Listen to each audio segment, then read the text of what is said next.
Voltron Legendary Defender is my new favorite show, and naturally, I'm going to talk about why it sucks. Wait, what? While at first it seems to have generally great art and animation, which is further improved by a good storytelling aspect, it quickly falls apart when you analyze it in detail.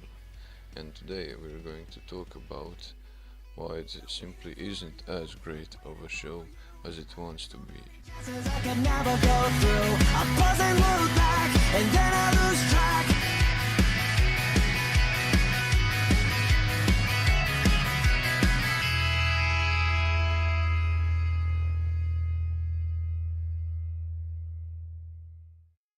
My main problem with Voltron is its lackluster world building. This is a show that concentrates more on its characters and character dynamics, and while I don't find anything wrong with that, by concentrating more on the characters, they fall into a trap of ignoring the world they have built for them. As is the case with the Voltron Empire, they simply do not have, or seemingly do not have, any culture outside their militaristic aspects, and that is very troubling. I mean, surely they have some kind of civilians, surely they have some sort of pastime. I mean, they do have their arena, but there doesn't seem to be any civilians there. All the people there seem to be some sort of military personnel. Another thing that I don't really like is how the enemies don't feel like a threat at all. Especially the robots and the battle cruisers.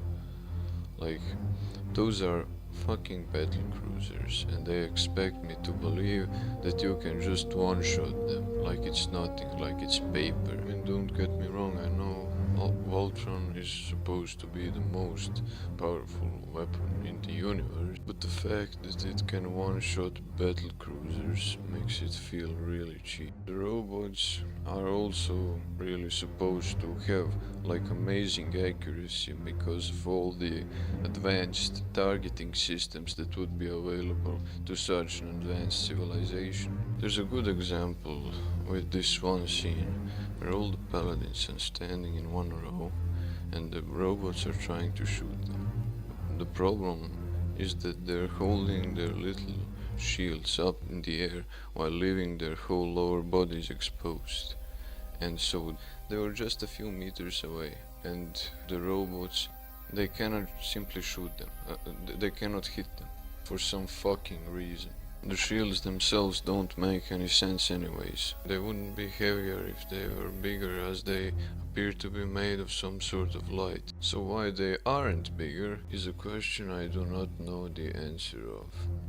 I suppose they just look cooler if they're smaller, I guess. The main antagonist is really boring and uninteresting. All his motivations seem to come down to I'm the bad guy, I'm going to capture Voltron or whatever. Like, that's his whole character. I'm not fucking joking. He does not evolve, he does not grow, he remains the same fucking bland bad guy. They try to give him a backstory to damage control his lack of character, but the backstory itself just comes off as cliche and doesn't really work, in my opinion. Voltron really doesn't fit into the universe that they have built. The universe around him is kind of clean sci-fi style, and he is kind of this 80s big robot. The problem extends to the show itself. It doesn't know what it wants to be. One second we're going to this planet full of comic relief aliens, and the next we are witnessing this torture scene. And while this is not a major gripe, it is noticeable for a person who watches this show a lot. It doesn't know how to do comedy organically. It has to break the tone of the series in order to do these comedic moments. But with that being said, I still do like the show. As a character-focused show, it really succeeds in doing just that. It has also great voice acting, and has generally good animation. I especially like the voice acting being done on Hank. His voice actor basically projects himself into the situation, makes him feel really realistic. I also really like the character designs, especially on Lothor's generals. Their armor looks pretty practical, while also maintaining their gracefulness. And as a side note, I find it really funny how they refer to them as generals, even though technically they're a specialist group and don't really have any sort of commanding power. I mean, Lothar is the one issuing commands to them, and they themselves don't issue any commands to any other individuals. So that's it for me. This is the end of part 1. I'm not sure if I'm going to be creating future videos on this subject, as I have more or less expressed all my pet peeves with this series. So please, by all means, tell me what do you think in the comments. Do you have any future suggestions? Leave a like or dislike, and I'll see you guys later.